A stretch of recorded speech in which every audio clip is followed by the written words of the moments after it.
Vale, bueno, pues muchas gracias a todos por venir, una vez más, y bienvenidos a los nuevos. Bueno, como ha dicho Raúl, yo soy Ana Cirujano, soy diseñadora. Mi especialidad es la tipografía responsive, tipografía para web. Vengo de diseñar durante 10 años libros, catálogos, folletos. Mi especialidad era el diseño editorial y después especialicé en web.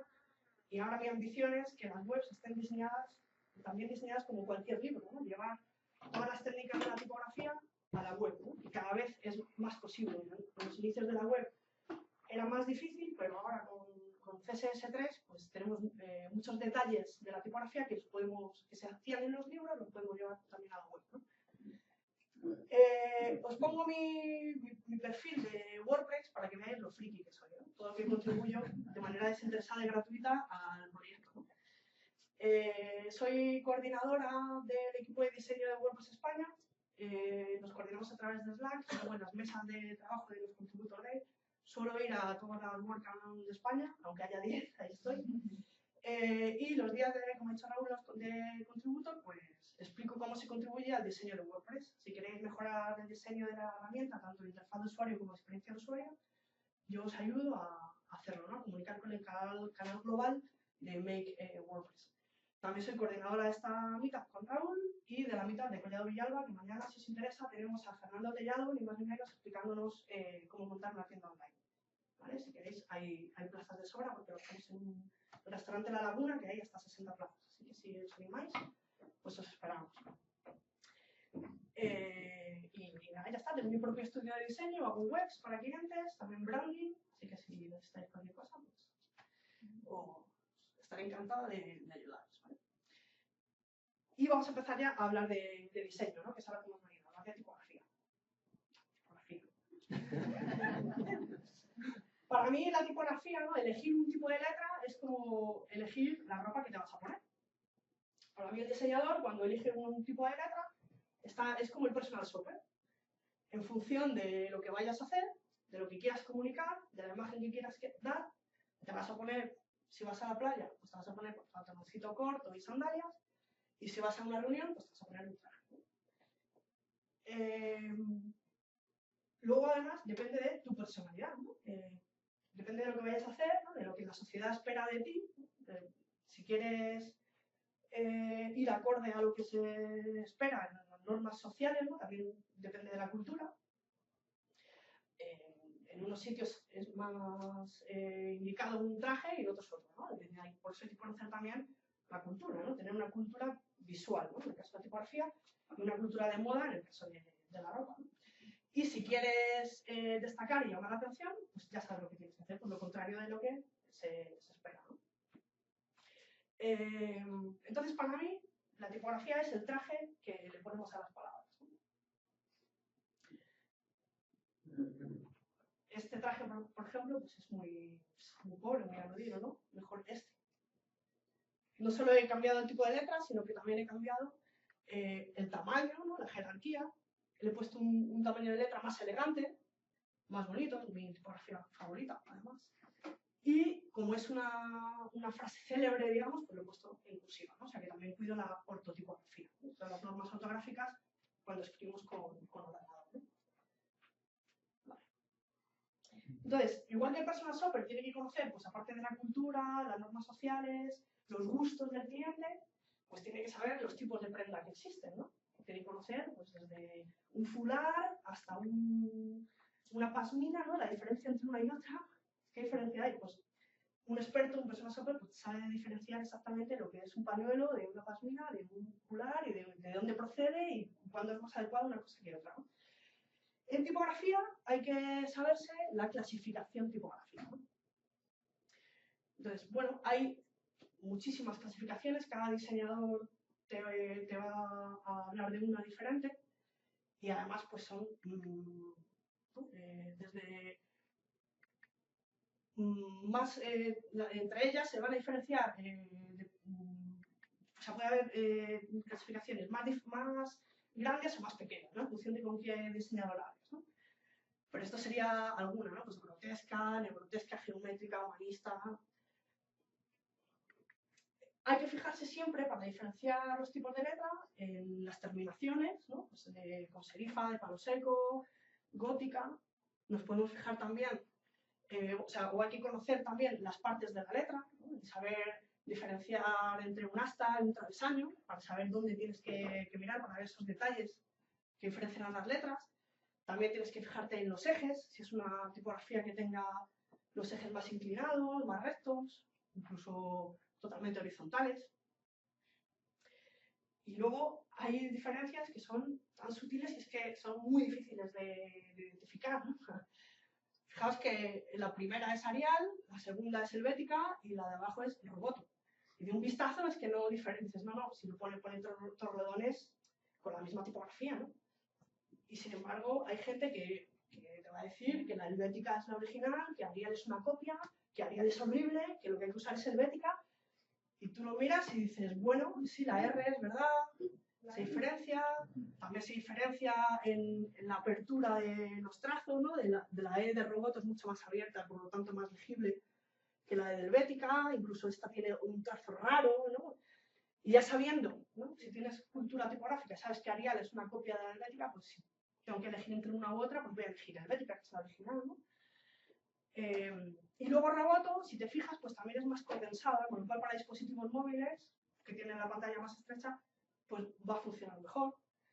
Entonces, vemos como cuando nos fijamos en los detalles sí que vamos a ver las diferencias, ¿no? Y cuando llevamos un rato mirando ya decimos, sí, claro, es que es muy diferente, ¿no?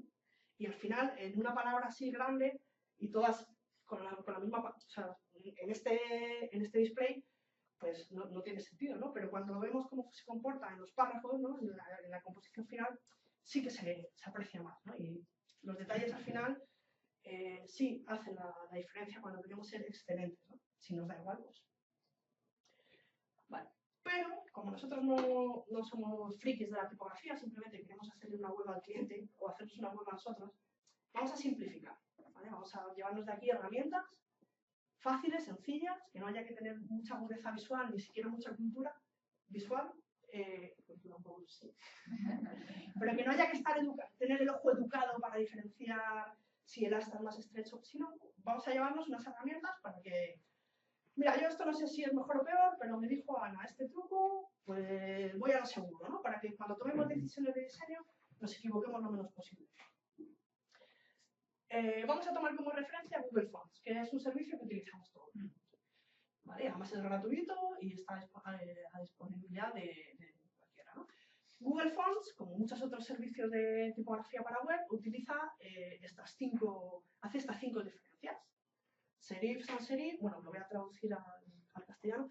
Con serifa, sin serifa o de palo seco, display. En castellano sería, solemos decir display o script o fuentes. Sí, display, eso o para rótulo, para rotulación, manuscritas y monospaciadas, ¿vale? Entonces, vamos a ver las diferencias. Saca un pantallazo de simplemente seleccionando en Google Fonts, ponme solo las tipografías con serifas y te aparece esto, ¿no? Serían aquellas tipografías, perdón porque no se ve muy nítido, serían aquellas tipografías que tienen adornos, ¿no? Veis que en las terminaciones de las letras tienen adornos, esta además tiene mucho contraste, ¿no? Eso lo veremos más adelante lo que es el contraste.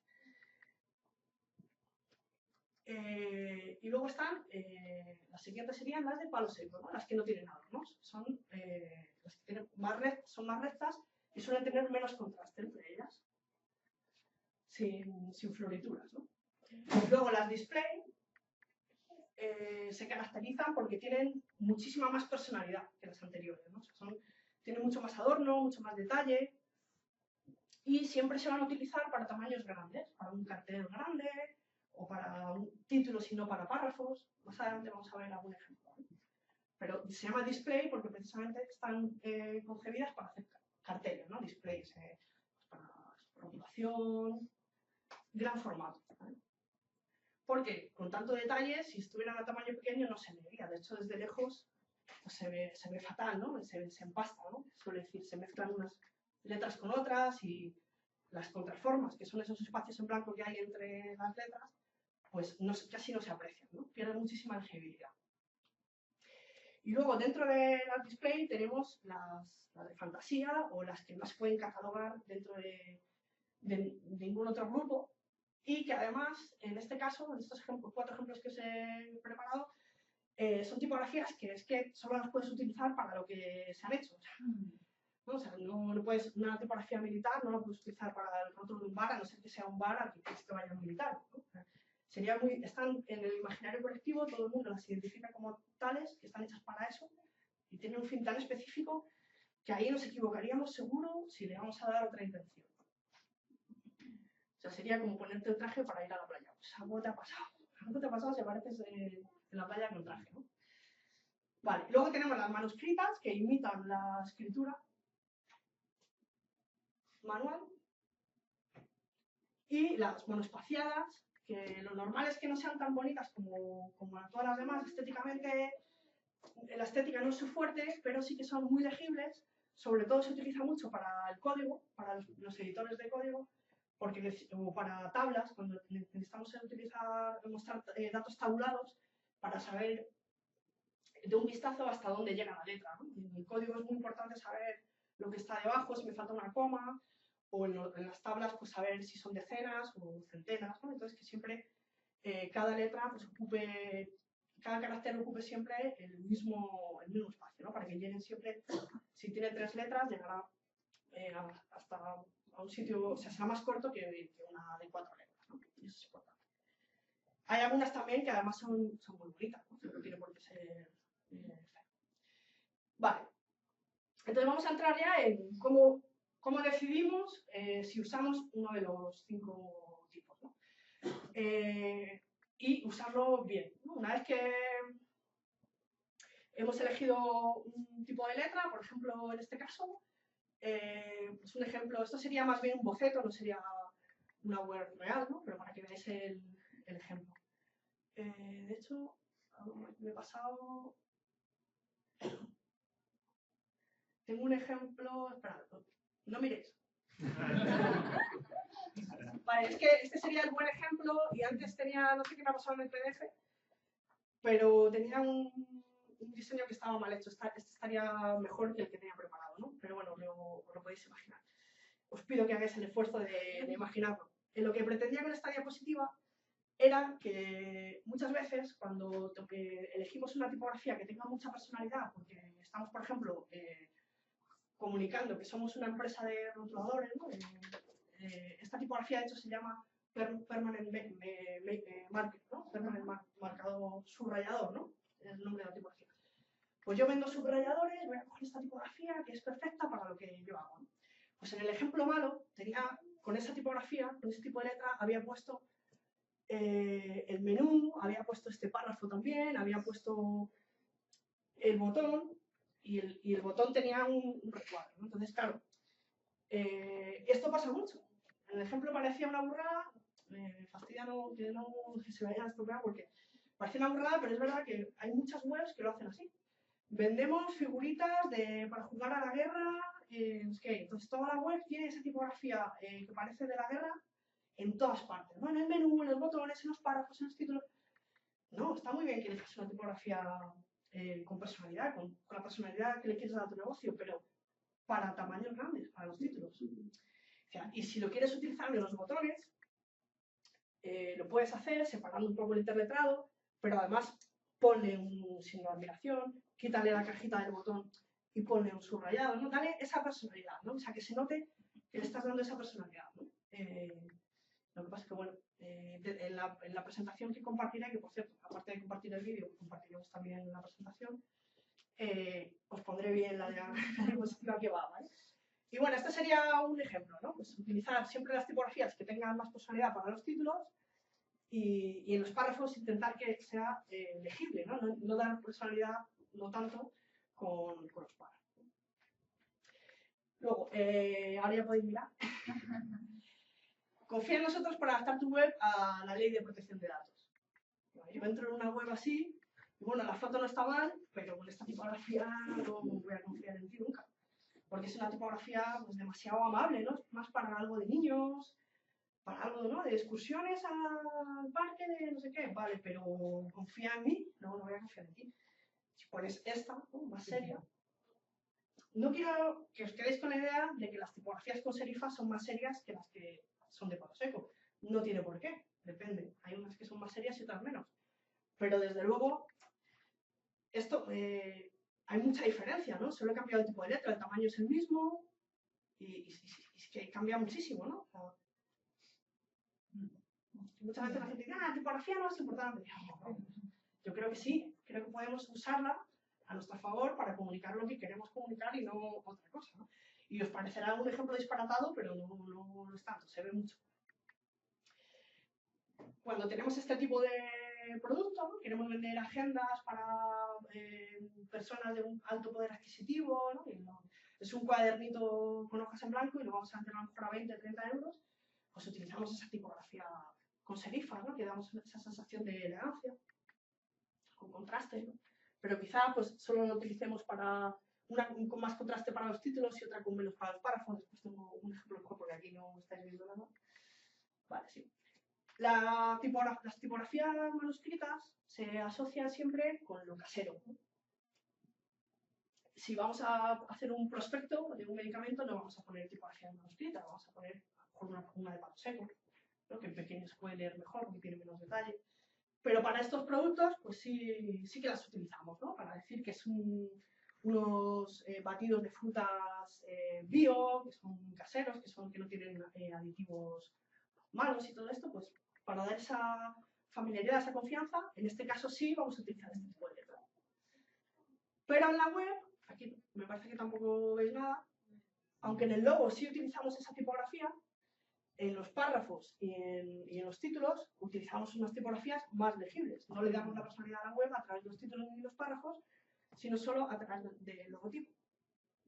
Luego una cosa que también pasa mucho es ponme en la web la tipografía que tengo en el logotipo porque el diseñador me ha dicho que esta tipografía es la que va con mi marca. No. Esa tipografía vale para el logotipo, pero no tiene por qué valer para los títulos y los párrafos. Y tenemos que dejarle a la gente que pueda leer con comodidad, ¿no? Y muchas veces puede que tengas en el logotipo una tipografía legible, pero normalmente suele ser tipografías más display que funcionan de otra manera. Entonces siempre, pues, para cada uso tenemos un tipo de letra. Ahora bien, todas las tipografías tienen que comunicar lo mismo, ¿no? Tienen que ser coherentes. En diseño siempre nos fijamos en eso, en que todo tenga una coherencia y transmita lo mismo, ¿no? Eso también lo iremos viendo en otros ejemplos. Vale, entonces, resumen, hacemos para los títulos, una tipografía más interesante, no tiene por qué ser esa del rotulador, puede ser simplemente Preferred Display, es una tipografía con mucho contraste, que funciona mejor para títulos, y por ejemplo Montserrat, que también tiene su personalidad, por supuesto, como todas las tipografías, incluso helvética, ¿no? Se ha hablado mucho de que es una tipografía que se ha usado tanto y es tan, parece anodina que no comunica, pero es imposible no comunicar, ¿no? Ya decía Paul Watzlawick, perdona que me ponga pedante, pero estudié sociología y a veces se nota, ¿no? Comunicación. Entonces es imposible no comunicar. A veces cuando no queremos comunicar, no pongo una helvética, que no diga nada, no. Estás poniendo una helvética, ya estás diciendo algo, estás diciendo que no quieres significarte, ¿no? Entonces, en este caso, Montserrat, pues claro que dice. De hecho, Montserrat es una tipografía muy legible, que funciona muy bien para los párrafos, que la conocéis todos, porque está en muchísimas webs. Pero es una tipografía que está basada en la cartelería de Montserrat, que es un barrio de Buenos Aires, o sea, que tiene muchísima personalidad. Y funciona muy bien también para tamaños grandes, o sea, que es muy versátil y a mí me encanta. Vale, entonces, lo mismo, ¿no? Utilizamos el Preferred Display, bien en los títulos, pero no en el menú, no en el botón. Ah, este es el ejemplo, mira, por aquí apareció. Vale, esto, pero bueno, no, es que sí, da tipo de los rotuladores, y en todo, ¿no? Hoy no se ve nada. No son letras, ¿no? Parece un manchón, ¿no? Pues esto es más habitual de lo que creéis. Entonces, lo he querido hacer yo para no enseñaros webs de empresas que, pobrecillo, ¿no? No dejar a nadie en ridículo. pero es muy, muy habitual y ahora que lo sabéis, lo vais a detectar en muchas webs. Lo siento, pero vais a empezar a ver más errores de los que veíais ayer. Vale, esto de la historia de Montserrat, ¿no? Del barrio de... ¿Por qué no sé? Porque lo pone. Siempre que vas a elegir una tipografía, ya sea en Google Fonts o en cualquier lugar donde puedas escribir tipografía, siempre, siempre, siempre te cuentan la historia de la tipografía. En Adobe Fonts, en todas partes, ¿vale? En cualquier fundición. En las fundiciones es el nombre heredado que tienen las empresas que diseñan tipografía. De cuando las tipografías se hacían con tipos de plomo, se fundía el plomo para hacer las letras. Entonces, ahora las empresas que diseñan en tipografía digital se siguen llamando fundiciones, ¿no? Pues en cualquier web de la fundición siempre te van a contar la historia de la letra, ¿no? Entonces, en Google Fonts, que es lo que está al alcance de cualquiera, tenemos aquí la descripción. Aparte de la historia de la tipografía y la intención que quieren comunicar, también te cuentan pues, si es muy legible, si es poco legible, si funciona mejor para párrafos o para tamaños grandes, si es muy legible para cuerpos pequeños. Todo esto, si no lo vemos claro, nos lo van a contar siempre. Y además, Google Fonts, el specimen, que es como se llaman estas muestras, ¿no? de todas las letras, todos los caracteres que tiene, o glifos que también se llaman, todos los caracteres que tiene la tipografía, la familia, ahora veremos más adelante lo que es, se llama specimen y te da toda esta información, ¿no? Y te va a dar mucha información, que ahora vamos a ir viendo una por una, que nos va a servir para saber, una vez que hemos elegido la personalidad o lo que queremos comunicar con la letra, nos va a dar las características técnicas de la letra para saber si es una buena tipografía, ¿no? Porque yo puedo ver una tipografía y decir, wow, me encanta esto, comunica exactamente lo que yo quiero, vale, y esta tipografía está bien hecha, está bien diseñada, lo ha hecho un buen diseñador o está mal hecha, o realmente no se va a leer bien o va a tener algún defecto, ¿no? Vale, pues ¿en qué nos tenemos que fijar? Lo primero que tenemos que averiguar es si es una tipografía que esté diseñada específicamente para pantalla, porque vamos a hacer webs. Si fuera para papel, hay otras tipografías, ¿vale?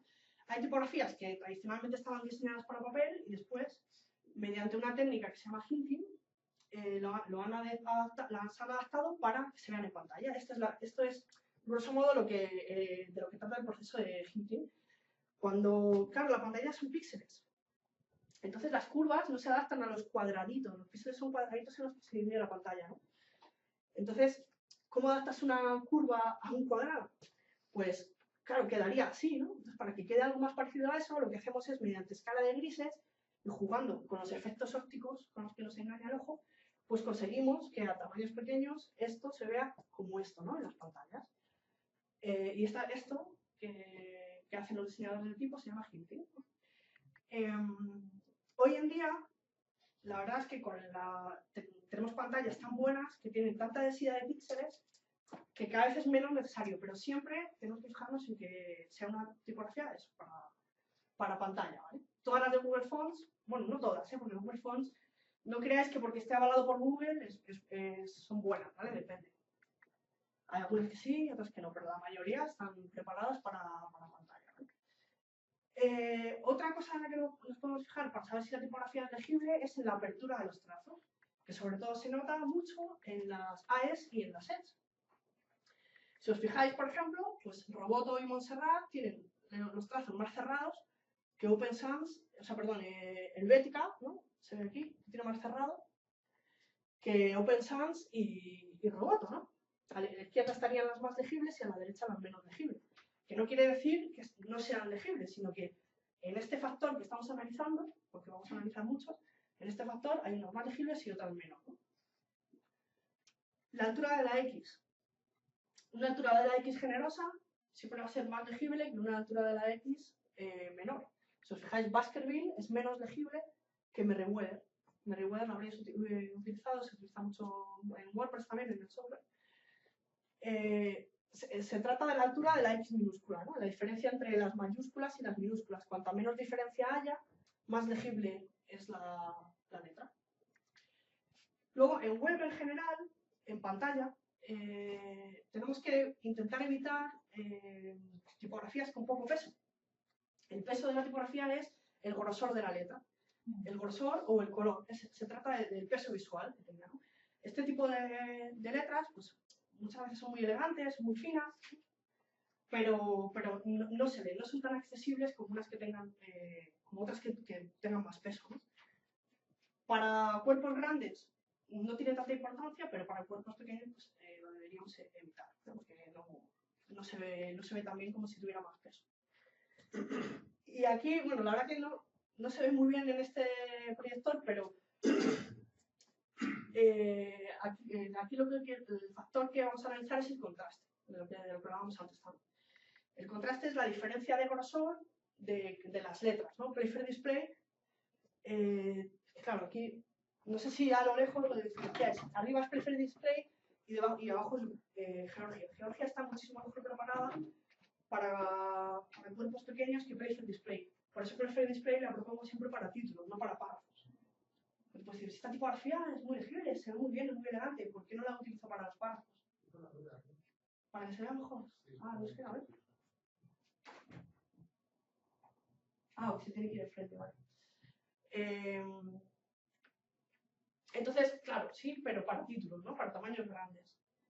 Y Georgia sí que tiene, al tener menos contraste, pues sería muchísimo mejor en tamaños pequeños. En la misma letra, no, claro, exacto, es que, mira, vamos a ver Playfair Display grande, mira aquí. En la misma F, aquí tenemos poco grosor y aquí tenemos mucho. Mira en la U, mucho grosor, poco grosor. Entonces, en la misma letra hay muchas diferencias de grosor, esto es muy elegante, queda fenomenal, ¿no? Se utiliza mucho también en las revistas en Vogue, por ejemplo, que utiliza Bodoni. Es una tipografía que tiene mucho contraste, es muy elegante, muy artístico, muy estilístico. Y Playfair Display, pues es así, ¿no? De hecho es una imitación de la otra. Pero claro, para títulos, fenomenal, pero luego para párrafos, pues mejor Georgia, ¿no? O Georgia. Porque, o sea, ninguna tipografía es mala o buena porque cumpla o no cumpla uno de estos factores. Depende del uso que le vayamos a dar y de la intención que queramos darle, ¿no? Siempre hay que fijarse. Y luego saber, pues, qué te pesa más o qué te pesa menos en función de lo que vayas a hacer, ¿no? Aquí sabéis ¿veis qué diferencia hay, ¿no? Entre la de arriba y la de abajo.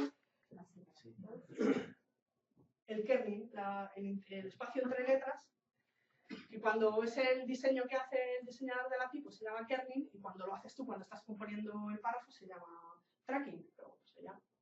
También sí que es interesante saber cómo se llaman estas cosas para cuando nos comunicamos entre diseñadores, ¿no? Y luego, cuando hablamos con el programador o el desarrollador frontend, también tenemos que saber que en ese caso se llama letter spacing, ¿no? Que no se llama ni tracking ni kerning, se llama letter spacing para el desarrollo. Eso aparentemente parece un error, o que sería Claro, un exacto. error de programación o un error de tipo. Exacto. Esto no es que haya un letter spacing diferente, porque de hecho en el CSS tú no le puedes dar un letter spacing, tendrías que poner un span entre las letras, eso nunca se hace.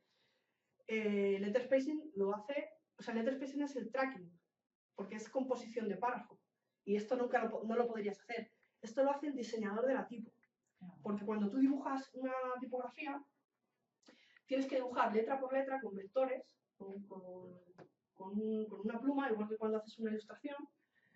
Dibujas letra por letra y además luego le dices al programa de diseño de tipografías que te dé el espaciado entre letras, y eso es óptico. Y hay que ser muy bueno para saber que la O cuando vaya acompañada de una T se tiene que meter un poquito para que se lea correctamente. No tiene que estar separado, ¿no? Esto sería monospaciada, pero entonces monospáciame toda la palabra entera, no me monospacies solo de aquí a aquí. Esto hay muchas tipografías que lo tienen mal porque hay que ser muy bueno para hacerlo bien. Tiene que ser una tipografía pues que haya un buen diseñador de tipo detrás, una fundición detrás. Si tú haces una tipografía en tu casa, pues eso no lo vas a hacer bien, ¿no? Tienes que ser muy bueno, ¿no?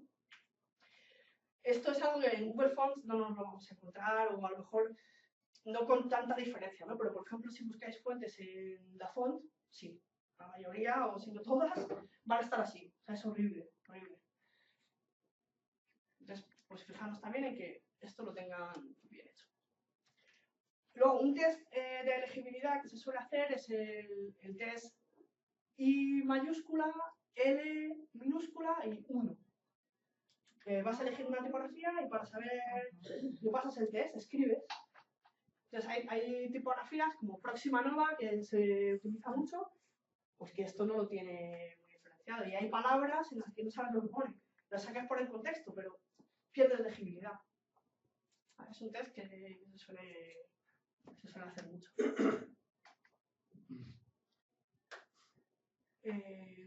Vale, el juego de caracteres, que se llama. Cuando vamos a escribir en español, pues necesitamos una ñ, ¿no? Necesitamos tildes. Habréis usado muchas veces alguna tipografía que no tiene, que le faltan caracteres y que aparece, o que le cambia la tipografía, o que aparece un cuadradito, ¿no? Y no sale, ¿no? Siempre hay que tener esto en cuenta, ¿no? Y luego, además de que tenga todos los caracteres, pues podemos aprovechar las ligaduras. Es muy típica la de la F y la I. Cuando la F y la I están juntas, chocaría el punto de la I con la terminación de la F, sobre todo en las tipografías con serifa. Entonces, para que no se vea el efecto raro de que se pisa, se suele hacer un carácter especial que por características OpenType, por programación, directamente cuando escribes una F y una I, cambia ese carácter y te da la ligadura. Y está dibujado de una forma más estética, que no se pisa. Y todas estas características, pues también, cuando la tipografía es buena o tiene números mayúsculos y minúsculos, ¿sabéis que existían los números mayúsculos y minúsculos? Pues, los minúsculos son esos que no traigo ninguna, no tengo ninguna diapositiva, pero seguro que lo recordáis. Hay números que el 9, por ejemplo, tiene descendentes y el 6 tiene ascendente, como la F o la J, ¿no? De ascendente. Cuando los números van entre los párrafos, para que no destaque mucho el número con respecto a las letras, se utilizan números minúsculos, los que tienen ascendentes y descendentes. Y cuando los números están aislados, por ejemplo en el pie de página, cuando vas a poner el teléfono de la empresa, pues ahí utilizan números mayúsculos que no tienen ascendentes ni descendentes, son rectos. Y en ese caso se leen mejor que los minúsculos y minúsculos. Es una ordenada utilizar minúsculos en números aislados, porque parece es como muy pretencioso, ¿no? Claro, también hay que saber diferenciar. Vale, ¿qué más? Bueno, hay algunos idiomas que tienen, como el euskera, por ejemplo, ¿no? O el catalán, que tienen letras propias, ¿no? Que si la L del puntito, ¿no? Se llama L geminada o algo así, o la TX del euskera, tal, pues ahí también son, o sea, que no hace falta irse a cosas raras, ¿no? A ejemplos raros, sino que pues hay idiomas que lo necesitan, ¿no? Son características OpenType. Vale, y luego nos viene muy bien que tenga una familia amplia, sea una familia tipográfica amplia, que tenga desde fuentes fuentes con poco peso a fuentes con más peso y fuentes condensadas. Incluso con el diseño responsive lo que podemos hacer es que utilizando solo Roboto, cuando podamos, utilizamos unos pesos. Cuando, por ejemplo, para títulos podemos utilizar tipografías de más peso, ¿no? Podemos poner un título con Roboto Black. Pero para los párrafos, como es más pequeño, no podemos usar el Black porque no se leería. Entonces ahí cambiamos y usamos un regular o un light, ¿no? Pero el usuario percibe la misma tipografía porque tiene el mismo aroma, ¿no? Se llama así tipografía, ¿no? El mismo aroma, el mismo tufillo que ves que es de la misma familia, ¿no? Es la misma letra, porque tiene las mismas características, ¿no?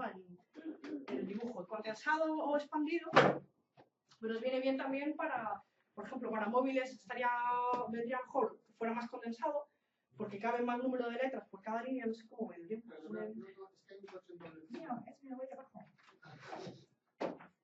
Vale, muy bien de tiempo, ¿no? Sí, vale. Ya queda poco. Vale, entonces podríamos una media query y diríamos, pues a partir de tanto ancho de pantalla, ponme una letra más expandida y para móviles condensada, ¿no? Cuanto mayor número de letras me permitas en el móvil, mejor se leerá la frase, ¿no? No habrá tantos saltos de línea, que son más difíciles de leer. Luego, cursivas y negritas verdaderas, porque si no tenemos la fuente específica para la cursiva y la fuente específica, la fuente son los archivos. ¿Vale? Específica para negrita, lo que hace el navegador es inventárselo. Se inventa la cursiva. Aquí veis que la de abajo es una cursiva verdadera. No hay ninguna A en Torrelodones, no he caído, pero se nota muchísimo en la A. Aquí lo podemos ver en la E, por ejemplo, ¿no? Veis que la E es más estilizada, ¿no? Que esta, que simplemente está girada, o sea, inclinada, perdón. Las cursivas no son solo inclinar las letras, sino que tienen su propia grafía y se nota mucho en la A, porque la A cursiva es esta A, ¿no? La A manuscrita, ¿no? La que se parece más a manuscrita, y la A redonda es la mecanográfica, ¿no? La A rara.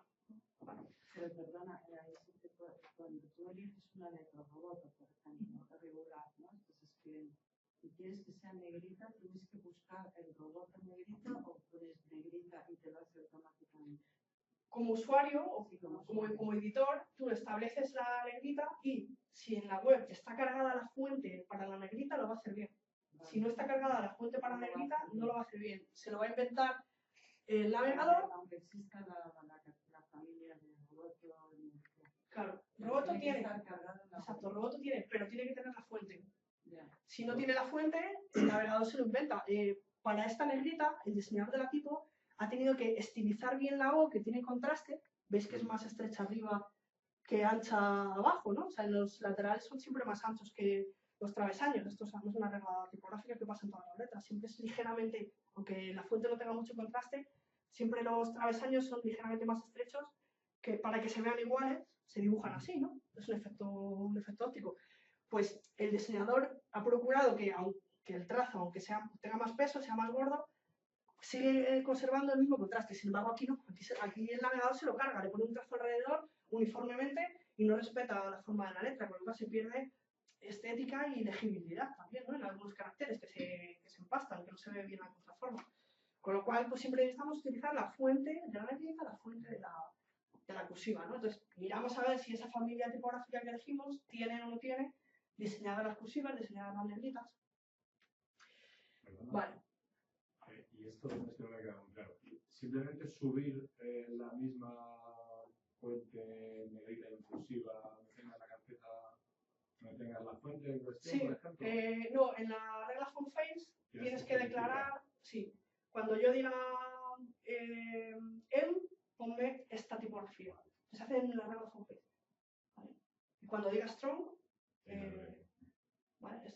Es CSS que no iba a entrar, pero bueno, si queréis otro día hacemos una... De hecho, hay vídeos en WordPress TV donde explico todo el CSS relacionado con las tipografías, así que está disponible. Pero bueno, buena pregunta, gracias. Claro, un poco de historia de la tipografía para terminar. En el 96, cuando hacíamos las primeras webs, yo hasta 2001 no hice mi primera web, pero seguro que hay alguno por aquí que hizo su primera web en el 96, no tampoco. Vale, antes, en las primeras webs solo se podía utilizar las fuentes de sistema, ¿no? Las tengo aquí, Arial, Comics por favor. La Courier, la Georgia, Impact, estas tipografías están en absolutamente todos los ordenadores, ¿vale? Sea Windows, sea Linux, sea Mac, todos tienen estas tipografías, son las que se usaban antes solo teníamos estas, ¿vale? Luego, en 2005, ya vienen las características OpenType, que son esas características de las que hablaba, ¿no? Cuando tú escribes una letra cambia a otra, ¿no? En 2010 nacen la regla font face para poder subir cualquier tipo de fuente al navegador, no solo tenías que usar la fuente del sistema, sino que podías utilizar cualquier tipo de fuente, y los servicios de tipografía web, Google Fonts y todos estos, ¿no? Que tú ya no tenías ni siquiera que tener la web la fuente en la carpeta de archivos de tu web, sino que directamente ponías el enlace y el archivo estaba alojado en otro servidor, ¿no? Y en 2016 nacen mis favoritas, que son las fuentes variables, ¿no? Vale. Aquí tengo un vídeo para que lo veáis, lo tengo que activar porque es un PDF, para que veáis lo que son las fuentes variables, ¿no? Bueno, lo mismo, he hablado muchísimo de las fuentes variables y Y tampoco me voy a extender ahora, ¿vale? Desactivar el contenido. No sé por qué no se ve multimedia. Se supone que es un vídeo y antes funcionaba, ¿eh? Pero...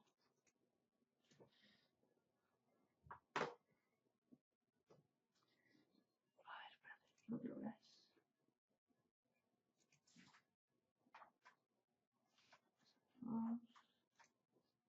Activar contenido. Vale. Ahí está, ¿vale? Las fuentes variables lo que hacen es que tienen toda la familia tipográfica en un solo archivo. Lo que decíamos antes de que tienes que tener el archivo para la negrita, el archivo para la cursiva, el archivo para la condensada, el archivo para la expandida. Las fuentes variables tienen, no es un nuevo formato, es simplemente las características OpenType que le han añadido más tablas para meter todo eso que antes se hacía en otro archivo. Con lo cual, cuando utilizamos fuentes variables, bueno, separado el vídeo, habéis visto que se variaba el peso de la tipografía, ¿no? Variaba el grosor, ¿no? Y esto siempre utilizando, solo utilizando un archivo. Con lo cual, solo haces una petición al servidor y puedes aprovechar todas las características, ¿no? Con lo cual, mejoras la experiencia de usuario del lector y sin que sea en detrimento de la velocidad de carga de la web, ¿no? Y además, aparte de estos ejes predeterminados, ¿no? De la anchura, el peso, la cursiva, tienes ejes personalizados y puedes hacer variaciones de todo tipo, incluso animaciones.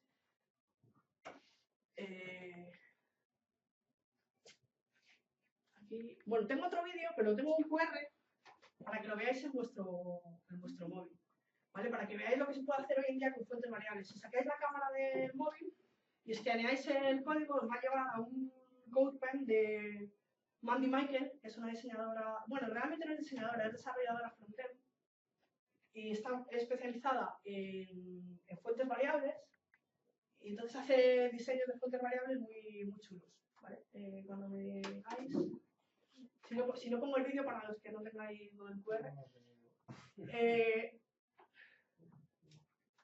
porque los ejes personalizados pueden ser de todo tipo, o sea, puedes hacer cambios para mejorar la legibilidad, incluso puedes detectar la distancia a la que está el dispositivo del lector y que cambie para adaptarse para que sea más legible.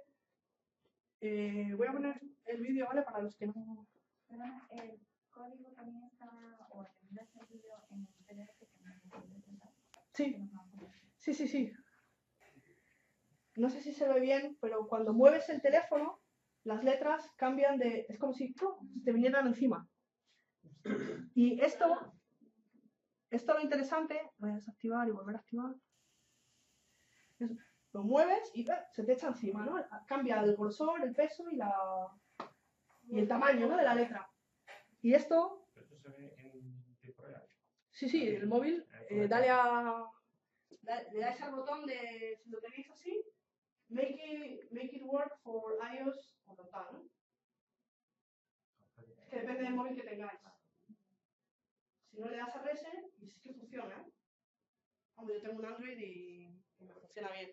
Y es muy curioso porque, claro, puedes interactuar con el dispositivo y aparte de... Igual esto es simplemente una demostración, ¿no? Artística, ¿no? Simplemente para demostrar hasta dónde se puede llegar con las fuentes variables. Pero realmente las fuentes variables lo que hacen es adaptarse muchísimo, ¿no? Todo al lector y al dispositivo, ¿no? O sea, es el responsive llevado a la máxima... Hay muchas fuentes de este tipo disponibles. Cada vez más. En Google Fonts hay algunas, pero están en beta. Pero hay muchísimas en webs especializadas para esto. Precisamente ahora, en febrero, estamos desarrollando, junto con una empresa de desarrollo especial que se llama Mogomo, estoy en el equipo del desarrollo del plugin, estamos haciendo un plugin para fuentes variables en WordPress que no te hace saber nada de código para poder utilizarlas, ¿no?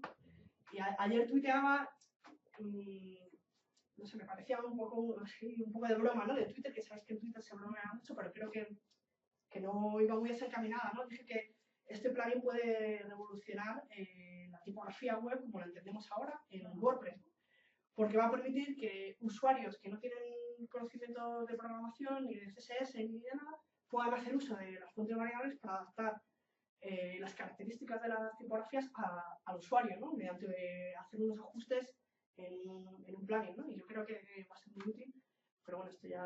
De hecho, voy a hablar de esto en Chiclana en febrero, cuando, si queréis, otro día hacemos un taller y os enseño cómo va. Es que no traía mucho preparado para hablar de fuentes variables ahora porque hay vídeos en WordPress TV sobre fuentes variables, ¿no? Pues no repetirlo mucho, pero si os interesa el tema podemos hacer otro día un taller o lo que queráis, ¿vale?